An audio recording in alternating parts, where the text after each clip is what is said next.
Last year was the first time I ever learned about Minecraft's annual mob vote, where they make 3 new potential mobs and let their community vote on which one gets added into the game. After last year's when the Alley won, I used that as a prompt to start my series of Minecraft mobs as superheroes. But this year, I was ahead of the curve. I knew the vote was coming, so as soon as they announced the 3 potential options, I started planning this video right here. So today I'm going to take the 3 potential mobs and turn them into fantasy monsters in my series of Minecraft mobs as fantasy monsters. So let's get into it, shall we? Let's go!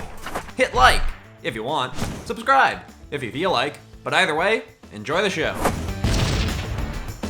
Commonly when I've visited the mining colony Isles, I've followed or been guided by the captain of the island guard, Stephen the Bold. On my latest return, however, I went seeking 2 explorers I'd just recently read about. They were called Lady Agnes and Sir Jens, who'd lived on the colony Isles for decades studying the creatures and terrain. I hoped they could enlighten me further about more of the beasts to be found on these mysterious isles. They lived off in the mountains and only occasionally interacted with the surrounding villages, so it took some time to locate their home. But when I finally spotted their isolated log cabin, I was immediately faced with a creature I'd never seen on the Isles before, though one that resembled somewhat the Iron Guard Sentinels, golems built to protect the villages.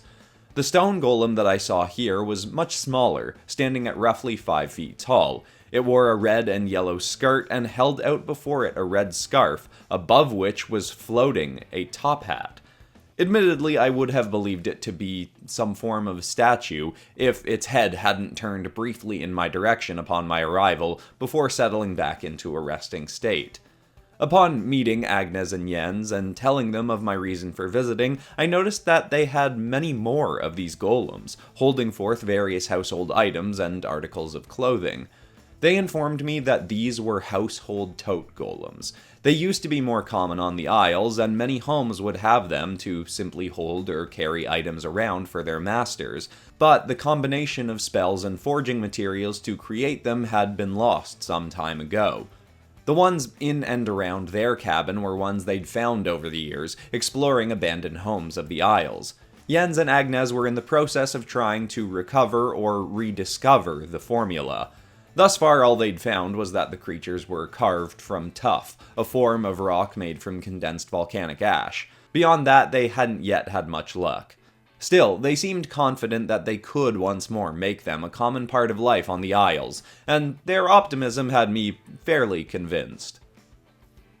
Now, one thing you might notice pretty quickly from this first drawing and this episode in general, that the quote-unquote monsters I'm making aren't so monstery this time around. Obviously, in past episodes of Minecraft mobs as fantasy monsters, I could pick a variety of different mobs to use, some that are a bit more menacing, some hostile ones, some that are on the more friendly side. With this one, obviously, I was very happy to do this topic using the ones for the vote, but that meant I was limited to the ones from the vote, which aren't particularly hostile or monstery. Anyway, I was really excited to do this one and have it kind of standing outside of a house, have the house kind of off to the side like a cabin. I thought about having it inside and having it in front of a window so we can still have a nice naturey environment in behind it. But at the end of the day, I was just kind of like, I like this idea of having it standing next to a house. We can still have a bit of the log cabin in there, and it also helps give this creature a sense of scale. One other thing you'll likely notice if you saw the animations for the Tuff Golem is that it kind of lifts up its skirt to carry things around, and that, in the context of the cartoony style animation that they made for it with a very simple style, and in the context of Minecraft, would probably look fine, but making a sort of more fleshed out, not realistic, but more realistic looking creature, I thought it was going to look kind of weird having this thing kind of flipping up its skirt to hold stuff. It would almost look like it's flashing people or something, so I just decided, okay, let's add a scarf that it holds out over its hands above which stuff is levitating. I'm very happy with this piece. It's, like I said, not a monstery one. It's a little bit more peaceful and serene, but that was kind of a nice change of pace.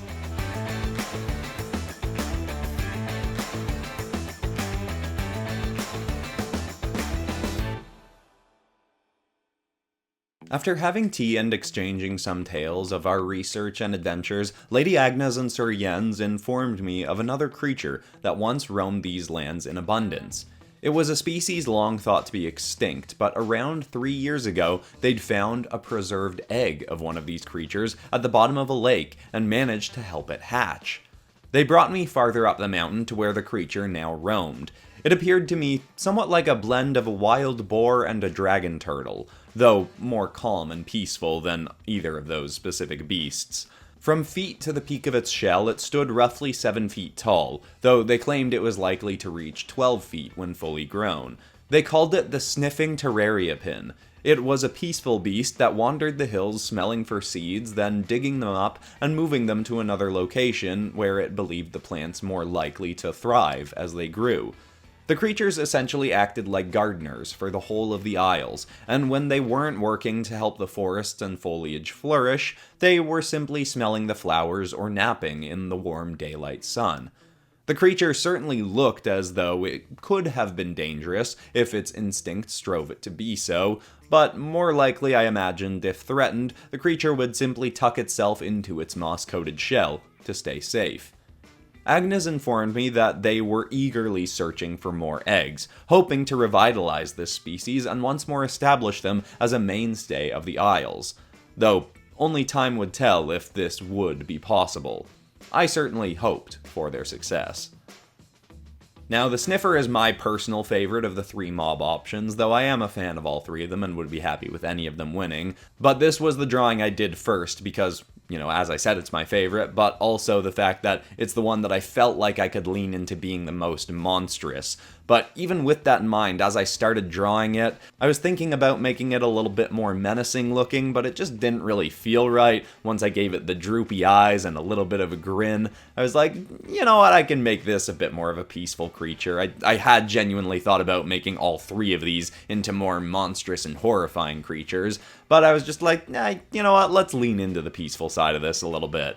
As referenced in the lore, I was taking inspiration from designs of dragon turtles, looking at images of wild hogs and wild boars, and then I was also looking at images of Galapagos tortoises, kind of seeing how their skin moved and how their different parts had different kinds of scaly bits. And I think those all helped to flesh this out into the creature it ends up being, which I'm quite happy with. One thing that I think could have been nice is, since I've got that dug hole in front of it, having a bit of dirt falling off its face, because in the animations for this one, they show that it, digs its face into the ground to dig holes and look for seeds. But once I was well into the rendering stage and thought about adding that, having the dirt kind of dripping off it, I was just kind of like, I've already got a fair amount of texture on its face. I think that's just going to muddy it up too much. So I decided to just leave it out, and I think that was the right call, even if it could have added a little bit more extra movement to the piece. Overall, I'm very pleased with this fun, droopy-eyed, cute little sniffer guy, and I hope you all like it as well.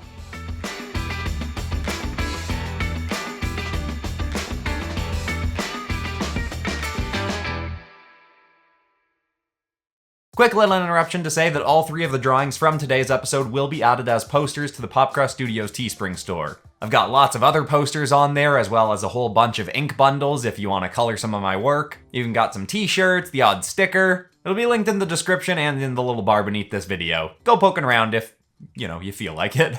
Upon learning of their efforts to return the sniffing terraria pin and the household Tuff Golems to prominence, I asked if there were any other creatures Sir Jens and Lady Agnes were actively working towards the recovery of. In response, they guided me to an old mine near their home that was rarely used anymore, though if you sought through its tunnels far enough, you could connect into some of the currently active mines. After searching through for about 20 minutes, we spotted a green creature perched up on some rocks. My hand met the hilt of my blade on instinct, but they assured me this creature would not harm us. Immediately after we sighted it, it ran off deeper into the mines. We kept after it, finding it knelt between a stead of stalagmites before it ran off once more.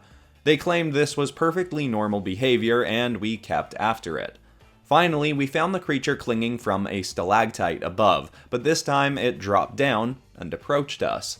It was a creature that was heavily humanoid in appearance, despite its obvious oddities. It had seaweed-like foliage growing from its head, green fur coating much of its body, and digitigrade legs that ended in hoofed feet. But it also carried with it a large old backpack. It approached us and pulled from its bag an item that should not have been able to fit in the bag so easily. It was a pickaxe with purple lightning sparking off of it.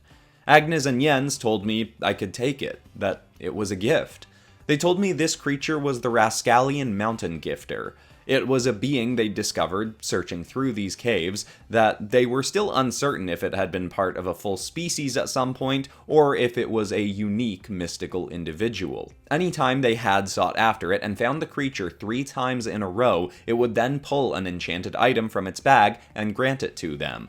The creature could not speak and had a very playful and mischievous demeanor, so it was difficult to keep it still long enough to study it, but they were determined to decipher its history and origins.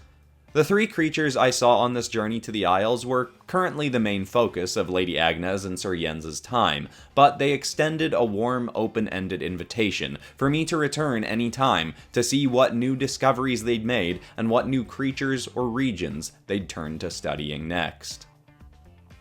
Now with this one, the thing I was most excited to do was the lighting for it, because I knew I could have some fun with it based on the animation that I was referencing for the Rascal. In the little animation they did for it as a potential mob to be voted on, it pulls a glowing purple pickaxe out of its backpack. So I thought, well, that's perfect, I'll use a glowing purple pickaxe as the lighting source for the piece. I knew that would end up making it a little bit like the lighting in the Warden drawing that I did in the last Minecraft Mobs as Fantasy Monsters episode, only it was being lit by its stomach.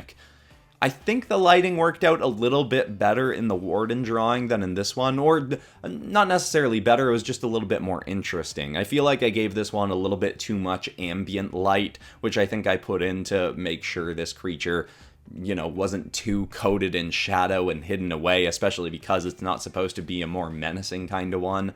So I think the lighting ends up just looking a little bit more generic than exciting, but I don't think that ruins the piece or anything. It just wasn't quite what I thought was going to happen going into it. I was still quite pleased with this one. I wasn't sure exactly how I wanted to texture it. You can see that I gave it the digitigrade legs, the, bendy backwards wolf, horse, whatever kind of legs. I also added a tail to it just to give it a few more monstery kind of qualities and not just have it be some green person that wanders around in the caves. And overall, while this piece doesn't, wow me or anything, I am pretty pleased with it. I think it's a good one to end this video on. Let's take a look.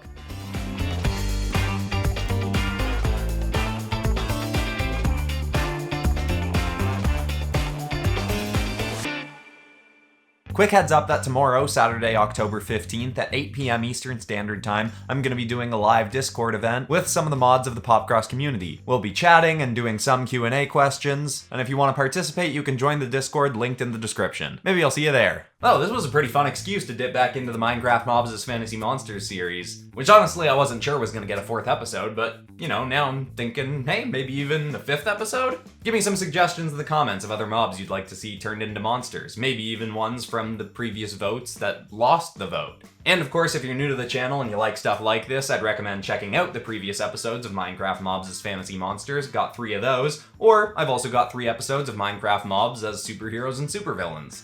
But besides that, that's all for today, except of course for ending this video on some kind of positive or inspiring note, and the thought I want to leave people with today is the idea that every challenge we're faced with presents an opportunity for growth and transformation. I've personally been reminded about that over the last week and a half or so because PopCross Studios has received a massive influx of fake views and subscribers that I have no idea where they're coming from, and it's making it difficult for me to determine what videos are actually doing well and which ones are just getting the fake views, and I don't know when these fake views and subscribers are gonna stop coming in. Honestly, I don't know what exactly lessons I'm going to learn from this situation yet because I'm still deep in it now, but I'm going through it reminding myself that every challenge I've faced in my life before, while it may have been a bit frustrating in the moment, has ultimately made me better. And there has always been some kind of positive long-term outcome. Going through anything with that kind of mentality makes it that much more manageable. I hope that's inspiring to someone out there. Thanks so much for watching, all of you real viewers and subscribers, because I know there are lots of you out there. I love you all, and I'll see you all in the next episode on Monday. Goodbye.